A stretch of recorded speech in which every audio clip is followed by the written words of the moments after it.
चांदनी बोल के गई थी कि प्रतीक को मत छोड़ना, वो सबसे ख़राब है। और वो बात हमको आज भी, मेरा हिम्मत का कारण वही है, क्योंकि जब हम बेड पे लेटते हैं तो हमको लगता है कि मेरी बहन का जगह खाली है। उस दिन अगले सुबह फिर मेरे में उतना हिम्मत, उतना ही ऊर्जा होता है। अर्बन पढ़ा लिखा क्रिमिनल ना और ज़्यादा डेंजरस होता है, क्योंकि पता नहीं चलता कि लोग अंदर से क्या सोच रहे हैं, और अंदर से इतना वो लोग नैरो और मीन माइंडेड व्यक्ति होता है। पावर है, उसके पास पैसा है, तो उसके साथ लड़ना तो अभी निर्णायक लड़ाई तो मेरी बाकी ही है। उसको जेल पहुंचाना ही मेरा फाइनल लड़ाई होगा। बहुत धमकियां भी मिली, अच्छा। बहुत कॉम्प्रोमाइज़ के लिए दबाव भी आया। प्रतीक को जेल भेजने के बाद ही बैठूंगी। प्रशासन भी उसको जल्दी ही गिरफ्तार करेगी, ऐसा हमको बार बार आश्वासन मिलता रहा है, लेकिन थोड़ा जल्दी अविलंब गिरफ्तारी ही मेरी मांग है, क्योंकि हम भी 1 साल से लड़ रहे हैं। नमस्कार। 1 साल पहले तकरीबन हमने आपको दिखाया था कैसे जज पति प्रतीक और चांदनी की हत्या का आरोपी प्रतीक के बारे में क्या कुछ हुआ था। अभी हमारी मौजूदगी फिर से उसी चांदनी के बहन के पास है, और पिछले बार इन्होंने बताया था कि कैसे इनके बहन का पति किस तरह से लगातार दहेज की मांग करता है, और जब वो दहेज उनको नहीं दिया जाता है उसके बाद इनके बहन के साथ उनको लगातार प्रताड़ित किया जाता है, और प्रताड़ित करके उनको मौत के घाट उतार दिया जाता है। ऐसा इनका पूरा आरोप था। और उसके बाद क्या कुछ नया अपडेट है, हमने आपको पिछले वीडियो में दिखाया कि हाई कोर्ट और सुप्रीम कोर्ट से उनको, प्रशासन को फटकार लगती है और उनकी गिरफ्तारी का वारंट जारी हुआ था। उसके बावजूद अभी तक गिरफ्तारी नहीं हुई है। इस चीज़ को लेकर के हम इनसे बातचीत करेंगे, इनके बहन से, कि आखिर कितना मुशक्कत, कितना मेहनत करना पड़ा इस कार्रवाई तक पहुंचाने के लिए। सबसे पहले मैम स्वागत है आपका। मैम, पहला सवाल आपसे यही होगा कि ये जो पूरा प्रकरण रहा, आपने लगातार पिछले साल हमने आपसे बातचीत की थी तो आपने लगातार आवाज़ उठाया था, और अभी तक आप आवाज़ उठा ही रहे हैं। तो इस प्रकरण में आपको कितना मुश्किल झेलना पड़ा? एक प्रतिष्ठित आदमी के खिलाफ लड़ना तो बहुत मुश्किल है। उसके पास पावर है, उसके पास पैसा है, तो उसके साथ लड़ना तो अभी निर्णायक लड़ाई तो मेरी बाकी ही है। उसको जेल पहुंचाना ही मेरा फाइनल लड़ाई होगा। हाँ, मुश्किल तो बहुत रहा, बहुत धमकियां भी मिली। अच्छा। बहुत कॉम्प्रोमाइज़ के लिए दबाव भी आया। मतलब जज प्रतीक की तरफ से आपको धमकी आती रही? उन्हीं लोगों के तरफ से हमको धमकी आता रहा। किसी के थ्रू बुलवाया गया। अच्छा। कि अब लड़ने से कुछ नहीं होगा। एक को जब कॉम्प्रोमाइज़ नहीं किए तो फिर एक को खोई और खोने के लिए तैयार रहो। अच्छा। हाँ। तो ऐसे काफ़ी लोग आके हम लोग को घर पे भी बताते चले गए कि वो अब ऐसे बोल रहा है, वो अब वैसे बोल रहा है। बट जिस दिन शुरू किए थे उसी दिन पता था कि ये सब चीज़ें तो होंगी ही। बिल्कुल। लेकिन फाइनली अभी हमको और लड़ना है भैया, अभी ख़त्म नहीं हुआ सर, अभी और लड़ना है। अभी प्रतीक को जेल भेजना है, क्योंकि वो हम लोग के लिए नहीं, अब वो जज रहेगा। लोग उसको, पुलिस वाले या कैसे भी करके उसको सम्मान की दृष्टि से देखते हैं, जिसके वो लायक नहीं है। और वैसा लोग का समाज में कहीं भी जगह नहीं है। ये सब अर्बन पढ़ा लिखा क्रिमिनल ना और ज़्यादा डेंजरस होता है, क्योंकि पता नहीं चलता कि लोग अंदर से क्या सोच रहे हैं, और अंदर से इतना वो लोग नैरो और मीन माइंडेड व्यक्ति होता है। फ़िलहाल तो हाई कोर्ट ने उसका बेल रिजेक्ट कर दिया था, और more over a fix time of period में सरेंडर का ऑर्डर कोर्ट ने दिया, माननीय हाई कोर्ट ने। अभी उसके बाद उन लोगों ने इसके अगेंस्ट सुप्रीम कोर्ट में प्ली किया।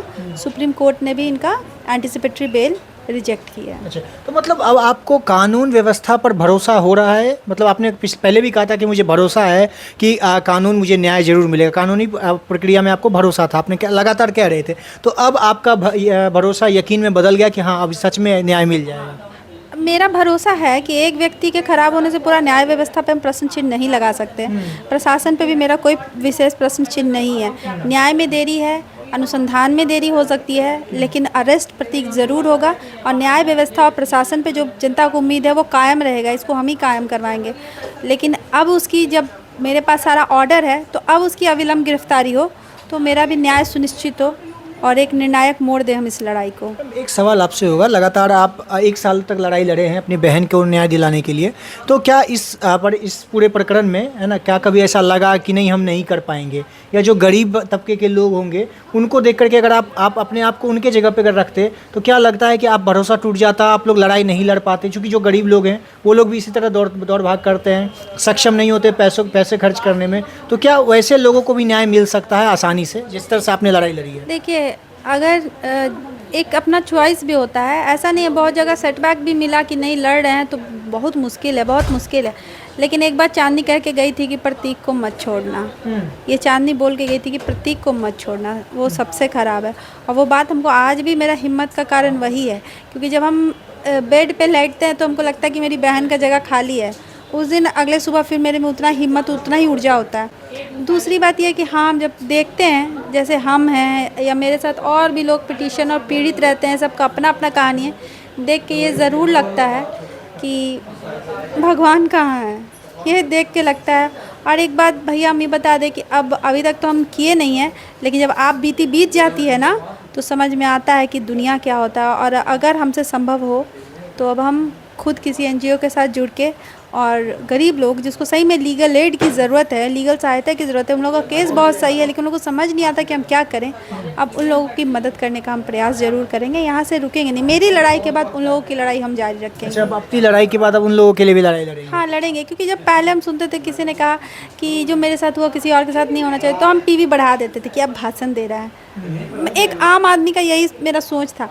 लेकिन अब जब ये बोलना पड़ता है ना कि सही में जो मेरे साथ हुआ और किसी के साथ नहीं होना, वो एक्सपीरियंस एक बहुत बड़ा बर्डन होता है और सही लगता है कि आगे इसके साथ ये चीज़ ना हो। अब इस बात को हम फील कर पाते हैं। तो अब हम ज़रूर जितने भी लीगल एड या किसी चीज़ का ज़रूरत होगा किसी को, मेरे स्तर से हम ज़रूर मदद करेंगे।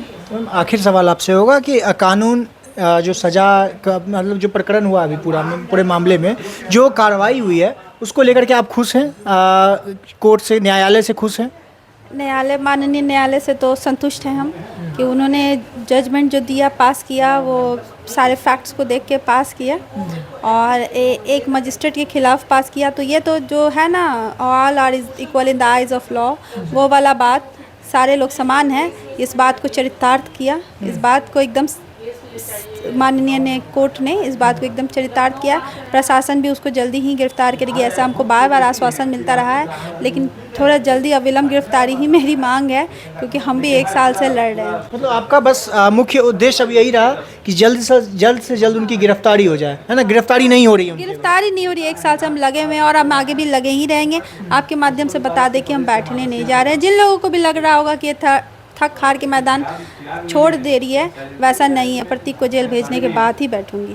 चलिए, बहुत बहुत धन्यवाद मैम। देखिए, सबसे बड़ी बात बताऊं, पिछले साल हमने इनसे बातचीत किया था, उनके घर पर जाकर के पूरे मामले को हमने दिखाया था अपने चैनल के माध्यम से। उसके बाद लगातार हमें लगा था कि ये बैठ गई होंगी, कानूनी प्रक्रिया में विलम्ब के कारण ये लोग छोड़ दिए होंगे उस केस को। लेकिन उसके बाद 1 साल बाद हमें पता चलता है कि अब इनका जो न्यायालय से जो मांग था, वो न्यायालय इनके बहन के पति को अपराधी घोषित करती है, अपराधी मानती है और उनको जल्द से जल्द जेल भेजने की कार्रवाई पर लगातार प्रशासन से फटकार लगाया जाता है। सुप्रीम कोर्ट से भी उनका बेल को भी रिजेक्ट कर दिया था। बाकी इस वीडियो को देखने के बाद आपकी क्या राय होगी? चूँकि प्रेरणा स्वरूप यह लड़की लगातार अपनी बहन के मांगों के लिए, बहन के न्याय के मांगों के लिए लगातार लड़ाई लड़ती है और हालांकि इनकी जीत होती है। बाकी इस वीडियो को देखने के बाद आपकी जो राय होगी, प्रतिक्रिया कमेंट बॉक्स में जरूर बताइएगा। मेरा नाम अंकित भारद्वाज और आप द पब्लिक पॉइंट देख रहे हैं। बहुत बहुत धन्यवाद।